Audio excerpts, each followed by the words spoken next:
Hi, friends. How are you? Happy third Sunday of Easter. You still celebrating Easter in your house? Do you still have up your Easter decorations? Are you still begging your parents for candy? Maybe we don't do that part, but still celebrate Jesus and what he did for us. So today is the third Sunday of Easter, and it's one of my favorite stories. Hey, did you notice every Sunday at Mass, we have 3 readings and a psalm? And the first reading is always usually from the Old Testament. Then we have the psalm. Then we have a second reading that's from the New Testament or one of the letters of Paul or the epistle writers. And then we have the gospel. But during Easter, it's different. During Easter, our first reading is always from the Acts of the Apostles. And I love the Acts of the Apostles. They're so much fun because it's all these stories of the disciples being filled with the Holy Spirit and going out and preaching like crazy. They're not afraid of being arrested. They're not afraid of being told they're wrong. They're not afraid of anything happening to themselves. In fact, they willingly go towards martyrdom over and over and over because this story that we've been telling over and over, this Jesus dying and rising again, is such a powerful story. They will do whatever it takes to tell it. They lived it. They watched it. They know how important the story is, and they'll give anything to make sure that others know about it too. That's how important the Easter time is. All right, guys. So today's story is called The Road to Emmaus. And you have 2 disciples. They're out for a walk. We know one of them's name is Cleopas, but it doesn't say what the other one's name is. But I'm assuming it wasn't one of the ones that we know pretty regularly. So they have seen what has happened in Jerusalem.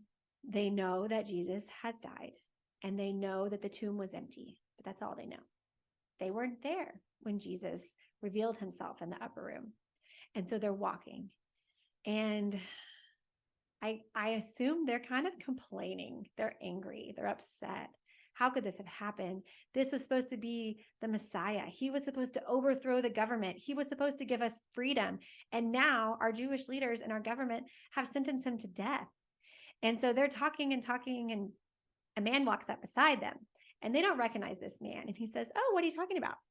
And they said, "How do you not know what we're talking about? Have you not been in Jerusalem? Did you not see? Like, this is everywhere. Everybody knows what happened. Like, it's a huge deal. How do you not know this?"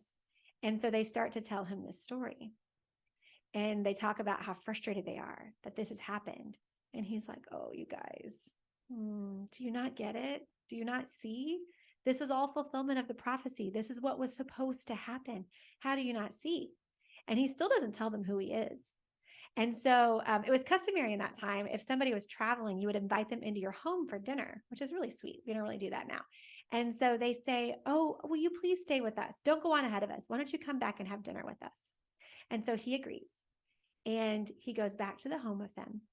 And they sit down for dinner. And at some point, he lifts up his bread and he breaks his bread. And in that moment, when he takes this big round piece of bread and he breaks it into 2, all of a sudden, their eyes are opened. They see him. They know who they've been journeying with, who they've been talking to. Who do they see? Do you know? It's Jesus. In the breaking of the bread, they recognize it's him. And I always wonder about this story. I always wonder, if I saw Jesus, would I know? Would I feel it in my heart? Would I recognize that something was different about this man? And it says their hearts were burning within them. Would I feel that burning in my heart? I think I would. I feel that burning in my heart when I go worship him in adoration. I feel that burning in my heart during Mass sometimes too. And the other thing that I love about this story is it wasn't just that he revealed himself. He revealed himself in the breaking of the bread. Why do you think that is? It's because that's where he is, right? He is in the bread. That is who he is. He is our bread of life. He is there with us in Mass every single day. And that's how he allowed us to stay in contact with him. After he ascended into heaven, he knew that we would still need him. We would still need to have a relationship with him. We would need to know him and to be near to him. So he gave himself to us, body, blood, soul, and divinity. It's not a symbol. It's his actual body that we get to be near, that we get to look at him in adoration and talk to him. We get to receive him in the Eucharist. It's pretty powerful stuff. All right, guys, I hope today at Mass, you look at him and you feel a burning in your heart and you go, I see you in the breaking of the bread. And even if you don't feel that burning, ask him for it. Say, Jesus, I want to feel your presence here. I want to know you're here. Let me feel what those disciples felt. Let me see you. Let me know that you're here with me, Lord.